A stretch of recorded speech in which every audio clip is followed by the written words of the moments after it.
Искрено ти кажам, Весна, морам да признам дека малку ми е срам воопшто да коментирам таков говор со таква реторика, особено кога доаѓа од премиер на Република Македонија.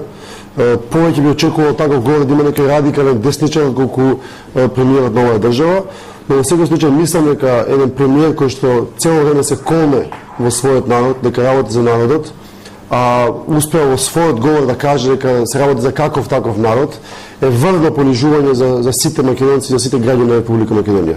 Што е уште пострашно, мислам дека е огромно понижување за самите млади членови на ДПМН кои што беа присутни во салата, бидејќи на тој начин покажува колку и самиот тој ги цени нив.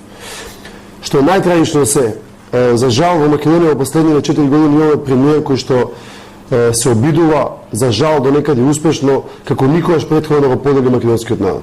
Имаме ситуација на која што никогаш не сме присуствувале претходно, каде што македонците во овој момент се делат на словенски македонци, антички македонци, патриоти, предавници, вакви и такви македонци. Таква ситуација никогаш не сме имали и за жал авторот на таквите поделби се вика Никола Груевски. Се разбира, ако ме прашуваш дали има елементи на говор на омраза, мислам дека има сериозни елементи на говор на омраза во неговиот говор, но тоа нека му служи на честа на самиот премиер.